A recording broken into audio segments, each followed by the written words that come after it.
Assalamualaikum warahmatullahi wabarakatuh. Tadi pagi saya nih nganter anak saya Bintang Ila Sandrason ke sekolahnya SLB Dharma Pertiwi Dharma Bakti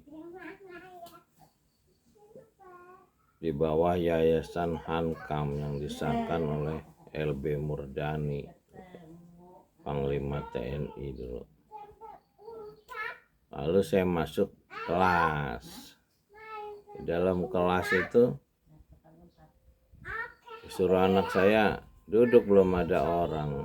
Lalu saya lihat di kelas itu ada foto Presiden Prabowo Subianto dan foto Wakil Gubernur Presiden Gibran.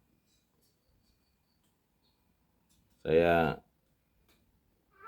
teringat Pak Prabowo ini nggak masalah dengan ijazahnya, sementara wakil presiden yang masih muda kok bisa bermasalah dengan ijazah. Bapaknya juga mantan presiden Jokowi bisa bermasalah dengan ijazahnya. Jadi saya di kelas tuh ngelamun gitu, ngebayangin bisa begini ya, orang yang menurut kita terhormat kok bisa sampai sepertinya jadi nggak terhormat gitu. Tapi fotonya dipasang, sementara kayak Pak Prabowo kan nggak masalah gitu. Dan ini sebetulnya semua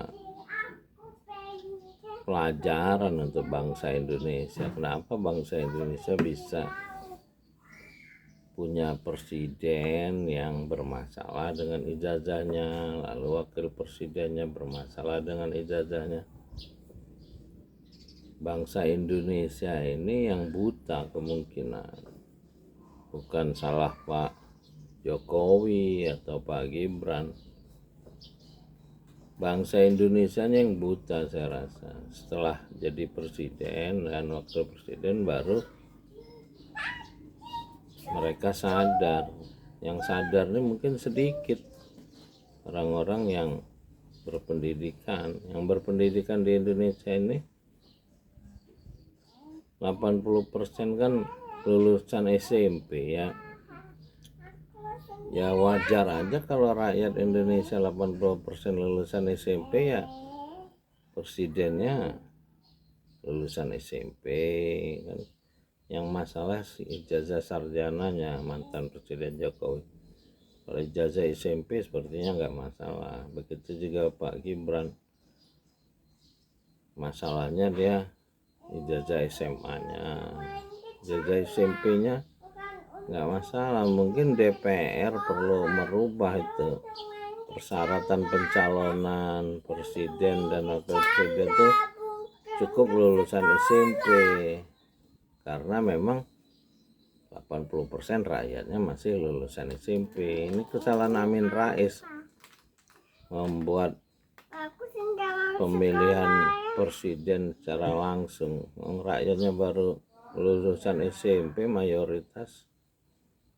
Benar kata Profesor Supomo waktu menyusun Undang-Undang Dasar 45 untuk tidak pemilihan langsung, karena rakyatnya masih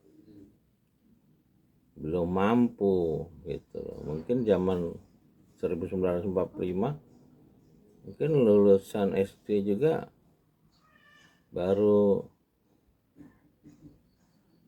10% kali, nggak nyampe kali 5% ya. Jadi memang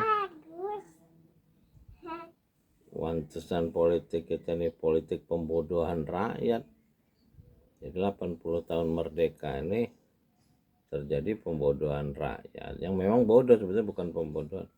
Makanya ada di Mukadimah Undang-Undang Dasar 45 itu mencerdaskan kehidupan bangsa.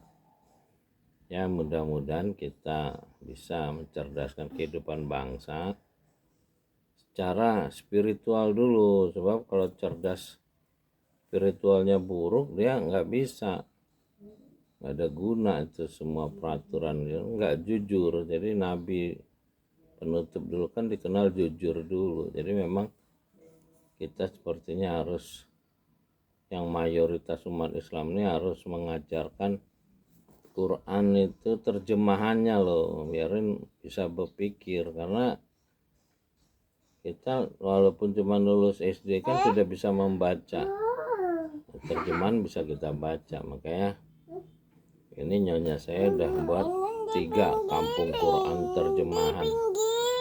Rencananya kita akan kembangkan sampai tahun 2050 10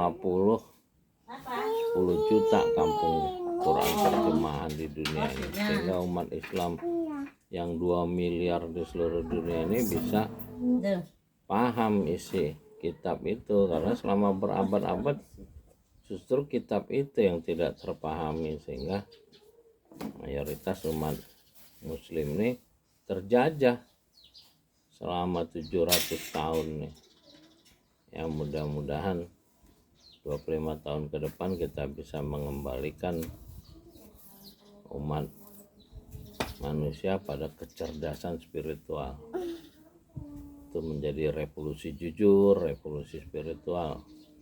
Mudah-mudahan umat manusia tidak terpecah lagi menjadi peperangan antara negara yang dibilang perang dunia 1, 2, 3.